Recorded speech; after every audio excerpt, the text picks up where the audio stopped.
Welcome to 2025, the PPC Yes. Unfiltered podcast with Cory Lindholm and Michael Nadalin. How's everyone going? Before I ask Cory, how's everyone going? Great to hear. Great to hear. Okay, and I'm going well as well. And I'll also ask on your behalf, how's Cory going? Cory, how you going, mate? I'm doing really good, man. I'm glad it's the new year. 2024 was a fantastic year, but I'm super excited for this year. How about yourself? Nice, mate. Feeling the same. It's already starting off with a lot of spice. It's good Good. spice, Oh, good yeah? opportunities, good yeah, let's get into it. Let's get into it rather than just Okay. this high level stuff. Things that have gone Okay. really well. Number one, all clients were active over December, so none of them went on pause. Obviously, that's usually an area where some businesses, especially in lead generation, Hmm. can go on pause, which Yeah. obviously then affects agency revenue, but also can just interrupt the flow of just the data that's being acquired over the time. Yep. So that's definitely number one. Number two is client results were just like year on year, were just literally every single client was up. So Wow. being it Very nice. December, November, just huge for revenue for both e-commerce and lead generation. And now it's like it's actually to the point where like the work that we're doing, it's really just it's they're all just working. Like you realize how much one or two bad clients, or not even bad clients, but client results that are not going as well, can like literally weigh everything down. It like skews your mentality to like doubt everything to the Yeah. point where now all of our clients are going so well. It's almost like I've got a bit of like a God complex with it. And this is like a lot of clients, but at the same time, it's not just like, oh, we launched it. It's like there's been a lot of work. So it's the compounding of all the work that Mm-hmm. all clients are happy, all clients are killing it, all the results are going, like relationships are Good. so strong. So Good. 2025 has just been like amazing. And we've had a few new clients that are going to be starting soon that are quite big businesses as well. So clients that I would have Beautiful. dreamed about years ago are just like normal new clients now. So Good. yeah, that's the start, mate. What about That's you? beautiful. That's what you want. Yeah, I'm kind of in the same boat. I've got some super secret projects that I've told you about in private that I've been working on Yes. really hard, and those are fun. Those are exciting. I don't know what the ETA is, but we shall see. It definitely putting in the hours. It's a Yep. lot of fun. Clients doing well. We had some of the best months we've ever had on record, and I work with a lot of these people, or I've worked with them for a long time, or even new clients. Those have been doing very well. Just really putting the data science skill set to test. And it's been going well. Predictability in their marketing is always nice. Attribution in their marketing is always a nice thing to have that they are not used to having. So I think all those things are lending to higher retention and more satisfaction in the clients. And most Yeah. importantly, they're getting better results. So these are all things that I'm excited to even get even better at this year and to lean into even more, as well as relationships. Right? I think Michael, this is something you and I talk about, especially in private, quite a lot. Is just the value of relationships, and Yeah. some people call it networking. It feels like an old school way of saying it nowadays, but it really just building valuable relationships, but also managing those relationships right in a diplomatic way, but in a way that makes sure that you are not overwhelmed with relationships that, as you just alluded to, are taking a lot out of you and not giving a lot back. I think that's Yeah. something that I'm also prioritizing this year. Amazing. Yeah, I Yeah. think the relationship thing, we could do hours and hours on that. I think people just still undervalue relationships in a world where people just think, oh, if I just put out a good enough video or if I run an ad, then I can just arbitrage needing to create relationships. I could just like create thousands of small, minute relationships and hopefully suck value out of the market that way rather than actually just building deep relationship. Like, Mm-hmm. guys, there's a term called nepotism. That's how like most people get rich. Like, just play the game. Like, just be nice to people, create good relationships, deliver really good value, and you'll get more than you ever thought was possible or expect. It's really not Yep. that crazy. I think I know. most people just don't want to put in that medium to long term work of actually just fostering and like keeping relationships most of the Mm-hmm. time because I don't think most people actually want to do that. I actually think most people are just coming in to just get their little bit and then move on with it, which is fine. Like, but that ain't me. That's the thing. It's like, Yeah. it's easy for me to judge that because it's not me. And yeah, I think you definitely 2025 is going to be a lot more about that, especially as the technologies are changing and the AI Mm-hmm. and the automation parts of it is, clients are going to, if they're savvy, they're going to be wanting to be on top of it. And if you don't have a good relationship, they're just going to be jumping to the next kind of guru online who's spouting false truths about how good this stuff is and all the amazing benefits it is. So Never yeah, I heard think that it's just before. important. Relationships is just like key, man. Relationships Yeah. is always key. All right, The hopefully other it thing doesn't that's cut out. Go been ahead.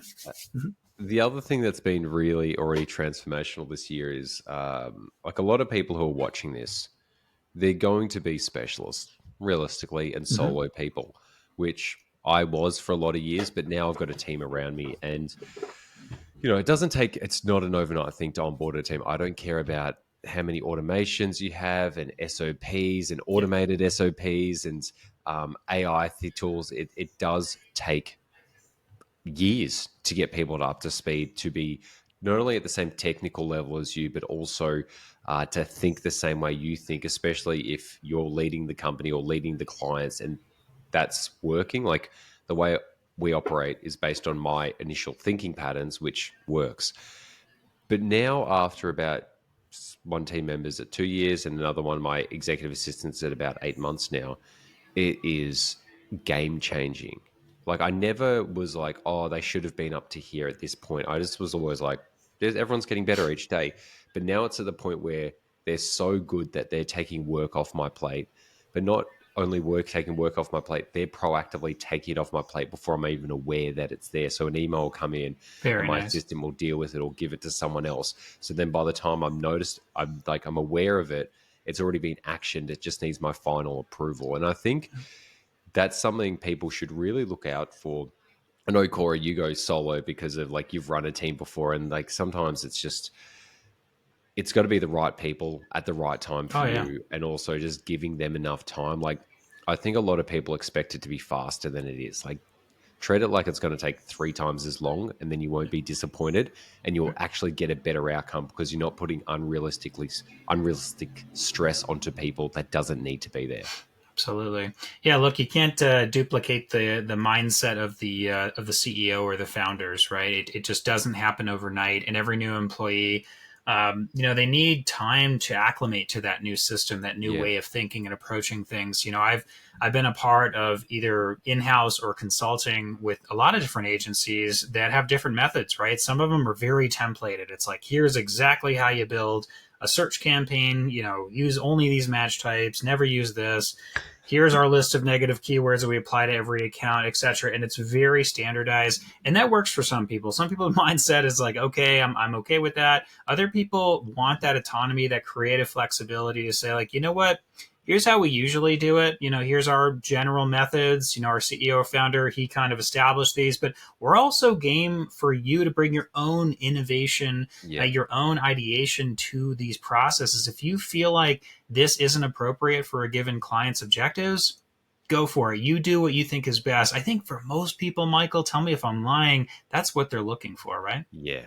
I think Yeah. even regardless of people who are beginners to extremely advanced, even beginners think that their knowledge is like the most profound knowledge because the ignorance of like the beginner's ignorance is actually like so beautiful and blissful because you don't know what you don't know. And as you get more advanced, you realize how much more there is to master. And you kind of Yeah. get to the point where you realize I'm never going to master it all. But I agree. I agree. I literally say this to my team. I'm like, I trust you guys. Do whatever you need to do. I say it every day. I'm like, do whatever you need to do. Just like for some client things, just let me have the final tick of approval before it goes live, and no financial decisions are made without my consent, or no purchases are made without my consent. Which is a like similar principle to what Warren Buffett does. It's like he just like goes like all the financial decisions are made by him, or the Okay. capital allocation. So you're not So the type of owner to just give the company credit card for a weekend and say, right. guys, go ahead. Yeah, and then like my team embezzles like millions of dollars out of me. Yes, sweet. That's the interesting thing is there's all these narratives on in business where people are like, I had to fail 3 times before like I became successful, like all this stuff. Sure. And then you hear about the stories where they fail and you're like, this is actually just like really simple dumb shit. So that narrative in your mind that you got to fail like 3 or 4 times before you big win, I actually don't think needs to be there anymore, because if you just read enough books about other people's failures and observe other people's failures, you won't go down those roads. One of my best friends, I always say this to him, so it's not like I'm not taking a shot at him. He's got an agency that's quite a bit ahead of mine. But the reason I love it, I've never got like I'm like, oh, he's so far ahead, I'm so behind. I always go, because I hang out with him every few weeks and we go to the markets together and we just chat. He will just dump onto me all the chaos that's happening in his business, all the ways losing money. I'm like, thank you. I'm like, thank you.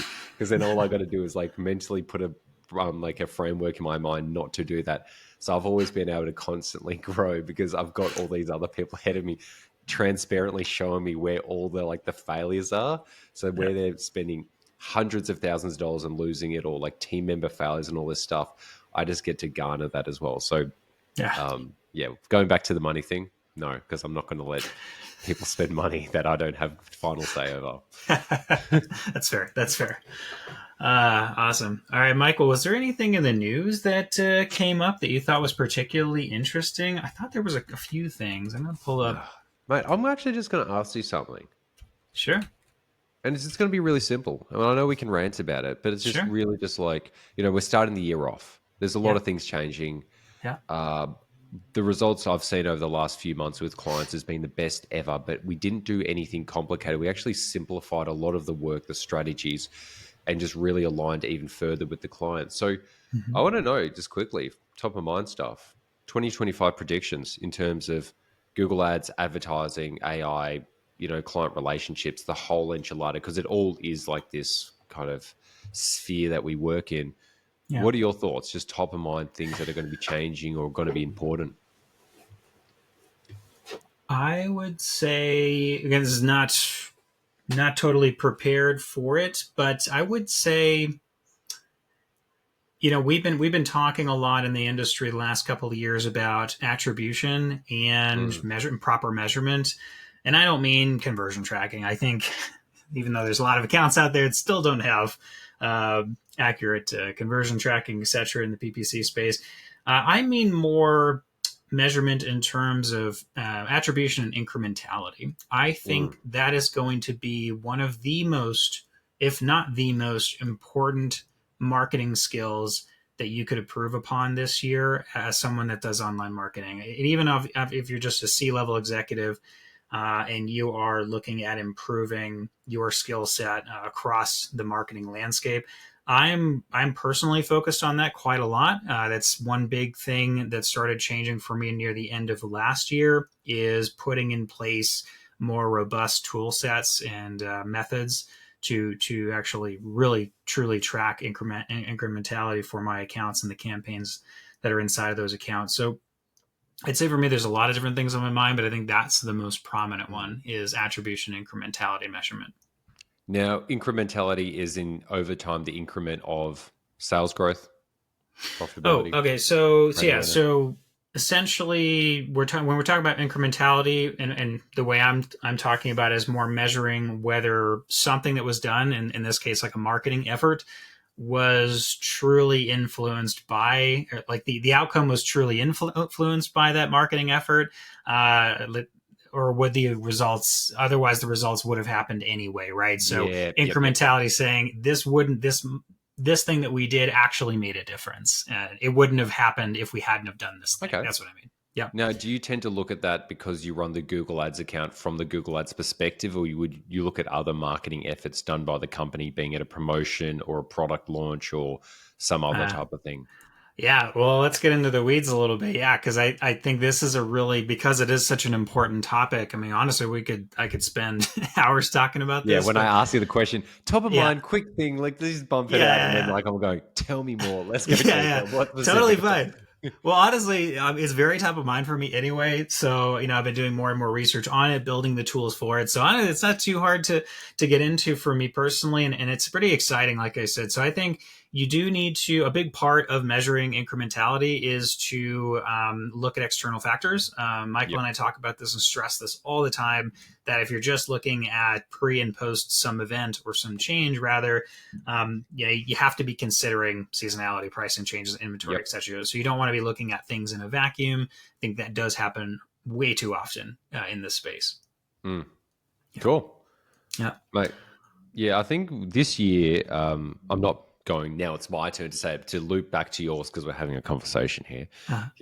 God forbid we have a conversation, is with that 2025 prediction, incrementality, it really, I think this year, and it always has been, but I really think that data and data transparency is way more important. And those are just terms where anyone could say that. Any goof online could be like, yeah, data and data transparency.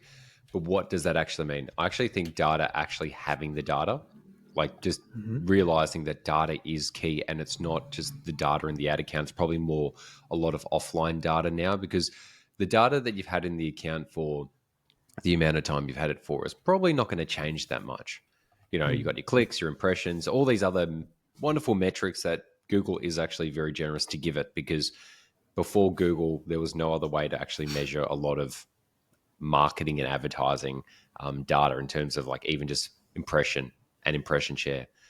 But the other thing I'm just thinking about this year, and I'd love to know what you think, Cory, data transparency, Mm-hmm. better or worse? Do you think the channels, and this is like, I know you don't really work with Facebook, but you do go beyond just the Google Ads account because you're doing a lot of data attribution for Right. clients and data work.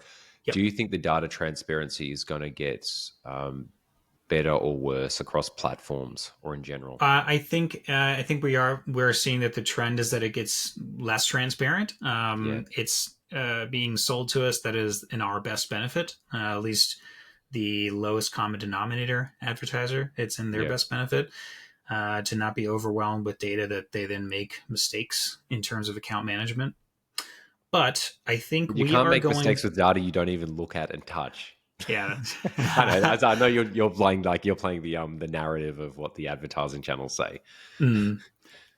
But I would say we are going to get the data. Hopefully, we are going to get more data the more that we fight for it, because we have been seeing that lately as Google Yeah, has been put under the logistic or the legal microscope on an international scale. We're starting to see that as advertisers and obviously legislators push back on Google's lack of transparency, we are, I think, going to start seeing an increase in hopefully these types of advertiser driven not protests, but essentially just saying like, hey, look, we want this data, we need this data to make yeah, good sound business decisions. We understand where you're coming from, Google, Microsoft, whatever, and maybe hiding or whatever, generalizing this data, but we need it, we want it, we're paying yeah, for it, we think we deserve it, and I think that's totally fair. So I think we're going yeah. to get the data that we fight the most for, at least that's my hope. Mm. And the data just top of mind for you that you feel like has been less transparent. I'm going to interrupt with the first one, obviously search terms. But is there any other Yeah. data that you feel like, and there may not be, it may just be the search terms in general. Are there Yeah. is there any other data points that you feel like they've been hiding away over time now, or feel like they haven't made available that could be easily available? Yeah, I think the most obvious is more metrics available inside of Performance Max campaigns. I Yeah. think Oh, yeah. as, No shit. yeah, right. Like Yeah. that's, Yeah.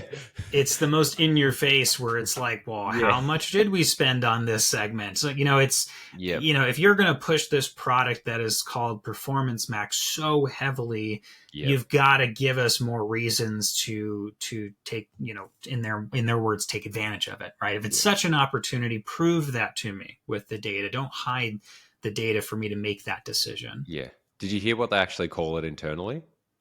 What's that? PMax? They call it Profit Max. I just made that up. But I was like, well, I didn't hear that. It doesn't yeah, surprise me. it's funny. Like, it's funny because we've been working. You and I have been like working with PMax since the start of the days. Like, that's obviously Mm-hmm. how we both got a bit of a name for ourselves. And it's interesting just to see that over time. Like, you'd actually just forget about the lack of transparency. You just kind of like it normalizes, which is actually not good, because that's how people want to condition you not to. Um, yeah, just to normalize not having things. Yeah. The in terms of the data transparency, I years ago I used to be like an absolute like Google Analytics like nerd. So it was Right. Google Ads. My stack was like Google Ads and Google Analytics. It was just Mm-hmm. like those that stack just like took me so far. But then as GA4 came about, I just never got around to mastering it. I it just didn't make clear common sense on how to use it. Like that's Google Analytics did, Yeah. GA4 didn't. But Google Analytics had so many ways, just ridiculous ways you could what's the probably the appropriate word to use this, like, just get data that you should not be able to get. You could really track someone down to a pinpoint using personally identifiable data, being if someone filled in a form and their email address was in there. You could create a filter in Google Analytics going Cory Lindholm at corylindholm.com, and then it will show all your activities on the website, other things as well. And GA4 doesn't have that.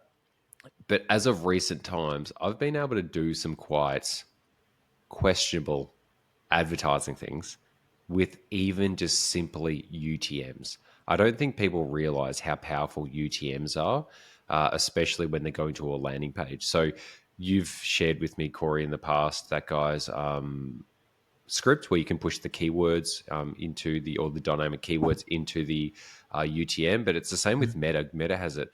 And what I've noticed is when you layer the Google UTMs and Facebook UTMs going to a landing page you control, asking very specific questions on people, you can get this full rounded picture on people, like even to the level of knowing their finances, just based on using UTMs, which I think some ad platforms try to stamp out, or, browsers try to stamp out, but it's just we've been able to transform clients' businesses just from UTMs. Because from UTMs, I could pull out data in Google Sheets and then do like manipulation, then do all these reports from it. And I still think the data transparency, whilst it's definitely not there in the channels anymore, you can make up for it with UTMs and offline tracking, and pulling data from the CRM, especially if UTM data is pulling to a CRM, push it back into a Google Sheet with like a API. Yeah, that's my things. I don't know if you've done any of that type of work, like Of really course. gotten a lot of juicy data just out of UTMs. Oh yeah, of course. Yeah, sometimes that's the best that we have, and or we layer that with other insights, and as Yeah, much tracking as we can possibly get. That's the goal. it's but it's still I think people have been sleeping on UTMs ever since they came out, except for like real data abusers. Like you can really, yeah, you can just do so much. I was just thinking about this the other day. Like every time I deeply think about UTMs and all the advanced reporting we do for our clients, it's like it comes from UTMs. Like if we didn't get that UTM data, we would just be missing out on so many valuable insights, being it the meta audiences, the Google keywords, because from that point, I can get all the in-platform type of data, pull that in. I've got all this UTM data and then all the clients' offline data. So it's the bridge between the on like the digital data and all like the like offline data as well. It's just so I think in 2025, even with all the data transparency going down, you can still keep your edge just by really making sure that you capture that data. Yeah. It lends really, we're talking about the same thing, is data availability, data transparency, and Yeah. what's causing what. We had talked about, I think on the last call a few weeks back, about forced simplicity, and I think Yeah, man. this is really it. What's contributing the most to the results that you want? Yes. I find, what is it? Michael, you'd probably know this stat better than me. Something like there was research to say 80% of conscious thoughts are negative in most humans. So it's very easy for us to like Higher. be negative and Yeah. focus on what's bad and what's not working. But I find not that it's a waste of time. There's always a place for efficiency improvements and ad spend efficiency improvements, etc., cost saving initiatives. But when you're spending all your time going, "Oh, this didn't work, this didn't work, this didn't work," and you're letting that thing that's showing really promising signs that it can do well, and you're ignoring that and you're just letting it kind of sit there, it is Mm. not a good place to be. You should really be focusing on what is working. Obviously, you need to figure out the balance. What's not working, let's cut that out. But I do find maybe it's that negative, pessimistic human nature that people Yeah. focus so much energy and resources on cutting out the waste and focusing on, Yeah. this new thing didn't work, as opposed to what pieces of it did work. How can we scale that? How can we do more of that in Yeah. other pieces of our marketing? Yeah. Well, it's called negativity bias or like a survivalship bias. And a lot of Yeah. people are anchored towards negativity because they believe that if they're aware of it, then there's less likelihood of downside happening, which is important to do. You need both sides. Yeah. It's not black and white, either positivity bias or negativity bias. It's like you need both, but it's to the extent which it's skewed as well. And It's interesting you say that because I was having a chat with one of my other mates who runs an agency in Australia as well.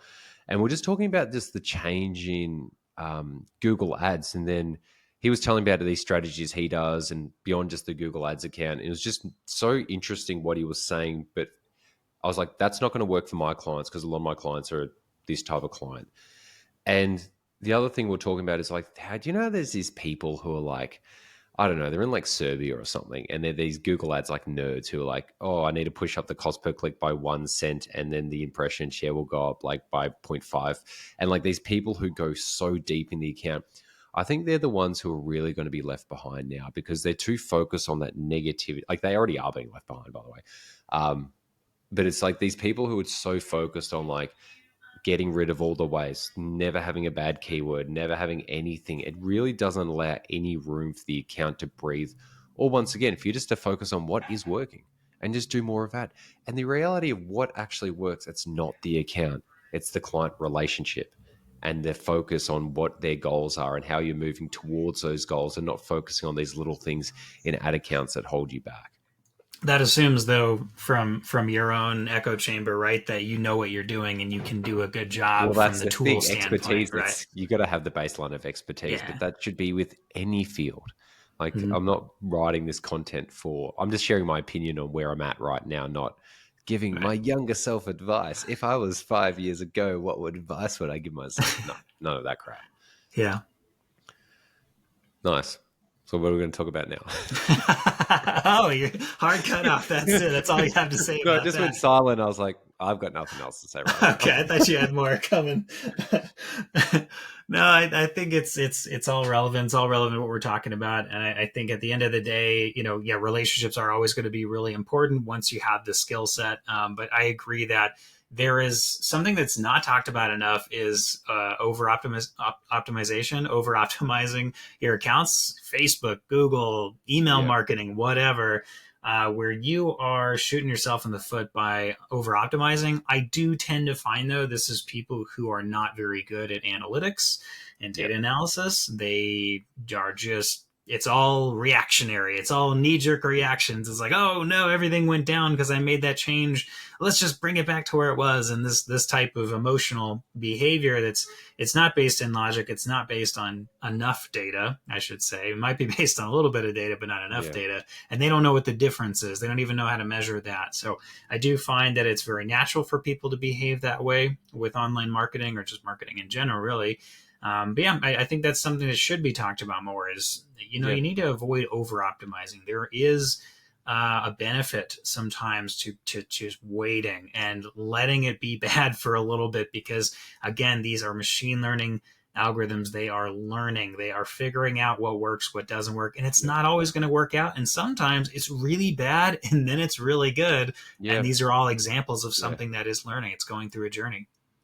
We've got an approach, and when I say we, I came up with this years ago just because I needed just some sort of like hardball way to imprint it in my mind. Because I would have the thing of you launch an ad account or you launch a new campaign and you do keep checking it because you do need to check it. But the Yep. optimization part, and I go to clients, you know, we launch it fast and then we give it about 14 to 21 days to acquire data. So even just consciously saying that to the client, it puts an accountability onto myself. Like, there's no reporting for the next 14 to 21 days, because a lot of times when people feel these pressures to over optimize is because they feel like they need to over report as well, especially for new campaigns or things where clients might be on their back. So Yep. I actually think it should be 21 days plus, but I usually say 14 to 21 days. So if it's that good middle ground.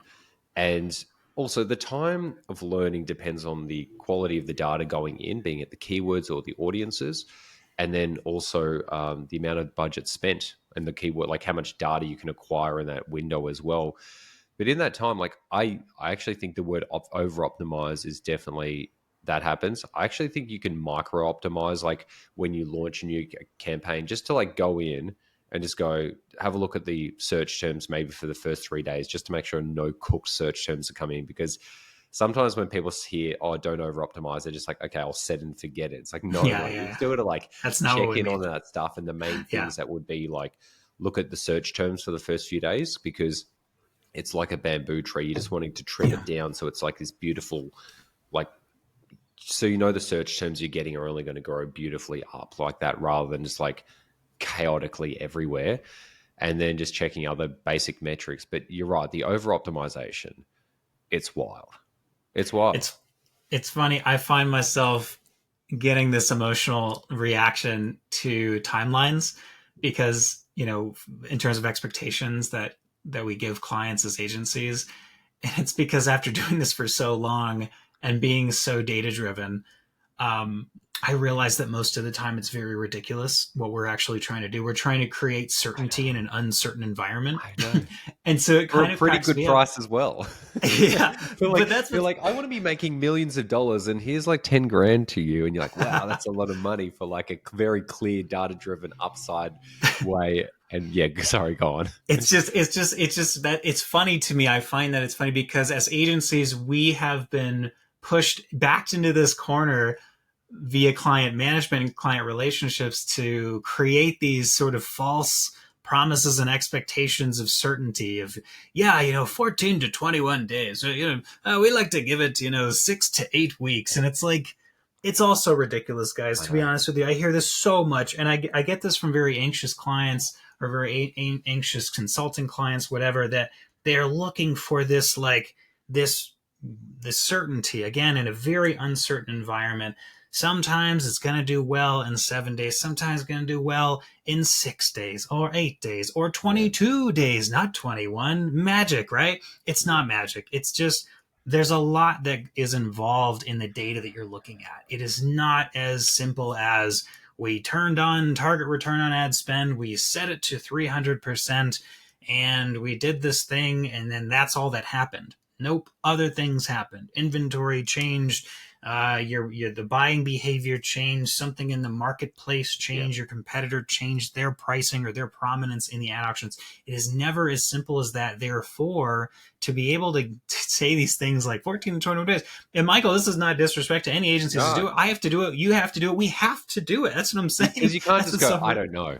That's the thing. You've got Right. to have something, Right. but then I don't want to go, oh, give me a few days. I'm like, what's short to medium term enough within this Yeah. month so it gives them the perception, but not too long where they're like, that's too long, or too short where I'm like held on the line. Because if I just go, I don't know, they're going to be like, Right. why the fuck am I paying you now? But that's what's so frustrating, right? Because we can't teach. Our job is not to teach clients statistical significance and Yep. here's all the methods that I use in order to judge this, and whether that's not our place to do that. They honestly shouldn't have the time to be learning that from us anyway. It's Yep. all about, we want to build this confidence, this trust. We also want to give them a feeling of comfort and confidence in the service that we're providing. But I find myself just a little bit frustrated with that is kind of where we are as service providers, where we have to Yeah. kind of create this false confidence and this idea that there's this certainty around, oh, Google will usually figure this out in Yeah. 14 days. It's just such bullshit, guys. Yeah. I've been doing this for almost a decade, and I can tell you, meeting and seeing so many different accounts and clients, that is there's never just this, like, it's always 7 days, it's always 14 days. Yeah. We're doing that for our sake. We're also doing it for your sake. But don't really expect it to work don't expect it to fit into these perfect little boxes. It's just not how it works Yeah. in reality. That's why frameworks are good, but if you're getting someone else's checklist of stuff, it will never work. You've got to go based on your own experience. And this loops up to a meta concept around this, which is just you need to just establish a relationship with a client where they trust you and then consistently communicate to where it's at. So if Yeah. you've got that relationship, those anxious clients, that anxiety comes really down really fast, and like comes down really low and really fast when you actually have a good relationship. And then when you're consistently it's not like daily, but maybe a fortnightly update or a monthly update, but you're showing up consistently with a good cadence of communicating where things are at. Like, people are never disappointed when you're telling them how things are going. They're only disappointed after the fact and you didn't keep them up to date. And that's one thing I've noticed. If you just keep people up to date with how things are at, a few insights you're having, you don't need the it will be fine in 20 days. You're just going to be like, look, this is the initial data we've seen. Give me another 14 days and I'll give you another insight to where we're thinking it's heading to. Because Mm-hmm. all you can measure is what it's done and where you think it's like the direction it's moving in as well. Like, Yeah. that's as far as you can go. Like, this is what's happened based on my experience. I still see that it's going here based on, and this is what I say all the time. this is what's working for other clients at the moment. So I'm actually using like a bit of a social proof, being it talking about other clients, but also actually using real data and real expertise that we're having at the moment. Because even though, Cory, I know you've said all these wonderful things like you can't predict the future and stuff, there's like you've probably you tilted it more in your favor based on your expertise and the data that you have as well. So a lot of the times when clients come to us, it's not because we can guarantee the future. It's more that we've got a higher probability of getting closer to that outcome or moving in that direction they want. And we unconsciously do that because we've been doing it for so long that when someone says something like, dude, that's crazy. No. And I'll just be like, no, that's not possible. Rather than some people like, okay, let's try that. Yeah. Yeah, we can do that. Like, Yeah. yes, Yeah. we Yeah. can do it. Rather than going like, nah, bro, I'm not going to be that type of person.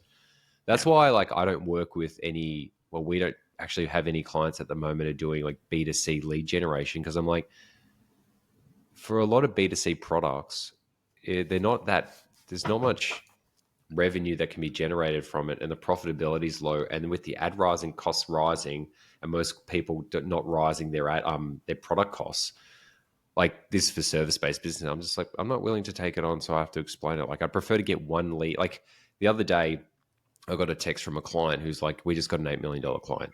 Sweet. They got a client for $8 million. Now I don't have to like, but for other clients to make them $8 million, that would be probably like thousands of leads. And I'm like, well, where do I want to be playing to win? And it's just like, yeah, just not wanting to deal with anxious clients, which are usually smaller businesses who have less revenue to make and less profitability to make on every single lead or sale. Yeah. The reality is the anxiety goes up when results are not great. So, right, and micromanagement tends to start tilting, Yeah. starts progressing when things are not going well. When things are great, usually you don't hear from the client because Yeah. things are great and they know it, they feel it. You're communicating that to them in a transparent way. So, yeah, I think you have to kind of identify what's happening too. Sometimes it's just results are getting worse and they start leaning into these tendencies of micromanagement, and there's ways to sort of attack that, Yeah. combat that, if you will. But that's a Yeah, whole other which is just don't conversation. have clients like that, or just communicate better, or I Yeah, think it's actually about setting expectations, but most importantly, people talk about set expectations. You got to maintain those expectations, that's because true. people Yep. will start to like, you tell them the expectations and they start to dwindle down. You're like, bro, this is how we operate. Yeah. It's And the whole it's, like snarky, like, see email above. I already told you this before. Why are we talking about this again? Yeah, yeah, yeah. oh, but Yeah, none of that is here.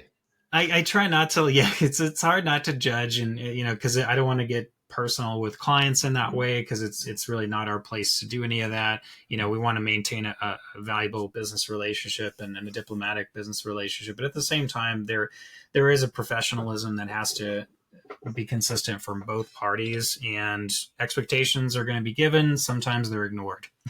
So at the end of the day, you give your expectations as best you can, you reiterate those expectations, and then at a certain point, sometimes it's not working. The person just is choosing to ignore those expectations that you've given, and it is what it is. But to your point, I think you need to build the trust, you need to build the confidence. I personally, the clients that I work with, they know how data driven that I am and what that actually means. It's not just a buzzword for me; it's ridiculousness with with code and things like that. And I have statistical methods that tell me this thing is ready to move. We are good. This is good enough. It's time to move on this. It's time to change this. This is not working. They know this. They're not worried about like, hey, is it 14 days or do you think we need 21 days on this? It's like Yeah. they know that I've got all these statistical methods that are running in the background. They just say, hey, look, when you're ready to move it, give us a heads up, or in some cases just do what you need to do, and Yeah. you're already killing it for us. We trust you. Just, we know you've got all these crazy methods to do this stuff. You do what you need to do, whenever, however long it takes. Sometimes if it takes too long, there's sometimes the business changes, right? You have to move with the speed of business, as they Yeah. say, and things change, and that's totally fine. You can't wait for perfect data. There is definitely a balancing act that occurs. It takes a lot of years to explain that to clients in a way that they can Yeah. understand. But those things are all relevant here in the conversation. I think it's also important, just don't work with clients who think they're smarter than you. That's an I'd interesting like to one. say like be smarter than your clients, but that's not even being smarter than your clients doesn't actually fix the problem, especially if they think they're smarter than you. So just don't work with people because they'll always just be micromanaging, leading the thing. You don't need that. You And you mean just like need, in once this? again, you just want clients who just trust you, who are just like, yep, Yeah. cool, results are good, results bad, do what you need to do, let's go. And if you know your data and they don't think they're smarter than you, you'll always get ahead. You mean smarter than you in terms of like the services that you're offering them? Yeah. Is that what you mean? Yeah. Yeah. You know when some people think that they're smarter than you? No, never. Did your light just like go off? Yeah, it's too much. It died on me. Nice. Well, the 2025 predictions, yeah, I just think it's just like the data transparency. I really think that's where it's going to lead to. And just knowing your data from 2025 really will guide relationships with clients. I think Mm-hmm. it really has been for a long time now. I think like there was like a shifting point maybe a few years ago where it was kind of like it was like the people who knew the data outside the ad account were like that was like a bonus, but I think that's just essential now. I really feel, and I know this for me saying this right now, you're like, yeah, no shit, dude. But like for most people, they're still just so in the ad account and they just think if they Yeah, just get that 1% better at the ad account, they'll get a better return. It's like you actually won't. I actually absolutely. think that's like a mind virus thinking that getting better at the platform is going to get you better results now. That's what drives content creators, right? That's what drives this behavior that we're seeing on social media of the, here's my 10-point performance max checklist. And here's, Yeah. all this stuff it's getting a lot of engagement. Congrats for the content creators. But that mindset is what's driving it, because people are so over focused on in-platform stuff and thinking they don't know enough about performance max, as if they couldn't just read the documentation and then Yeah. test things in their own account and establish their own benchmarks for their particular clients and their objectives. Those things can happen, but it feels easier. It feels, no one wants to feel left out, right? Fear of missing out is a big thing in any industry, and we're definitely not immune to it here. Yeah. So, yeah.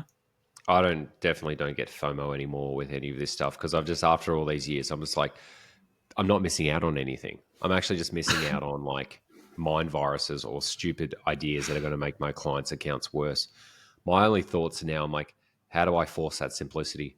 Like, how do I make sure that everything's simple and generates results? That's it. If anything starts to get a bit complicated, I'm like, no, not touching it. Not now. If I haven't like fully executed on all the simple things, it's just not worth it. So all these checklists and ideas and scripts, I'm like, if I haven't just done the stuff that I know that's works, yet, then none of this stuff matters. Everyone's Mm. looking for that panacea, that magic pill, that silver bullet that's just gonna they execute that script in the account. They just do this one Pmax change and then everything changes. And it's like that only works when like the account's really bad and you're like inheriting it from someone and then you just like rebuild it with your basic structure and then it goes well overnight. But these little like magic tips that thinking that like by just getting some little things going to change the whole account overnight. Really, it just does not happen. It just does not happen. I still feel like people are still looking for that rather than going, maybe I shouldn't work with this client. Maybe the results are bad because it's a bad business. It's a bad business, right? Yeah. Yeah. All right, guys, do me a favor, make me a promise, more importantly, make yourself a promise. This year, 2025, use data analysis to determine where to spend more money and where to spend less money, and focus intensely on always answering that question and fulfilling that promise. That is going to help you more than any script or checklist or anything else out there. Nice. Well, let's leave it there, mate. That's a perfect way to wrap it up. So, Cory, how can people find you, mate? Yeah, so you could find me and reach out to me on my website, adsbycory.com. I'm also on YouTube, Spotify, and LinkedIn. Michael? Nice. Marketlead.com.au, Michael Nadalin on LinkedIn, and MarketLead again on YouTube. So, Awesome. mate, wonderful way to start the year. What a conversation. Yes. Very Yes, real, Happy New very Year. raw, very Yeah. unfiltered as well. Yeah. Good Excellent. episode. Thank you guys for joining us. We'll see you in the next one. See you guys.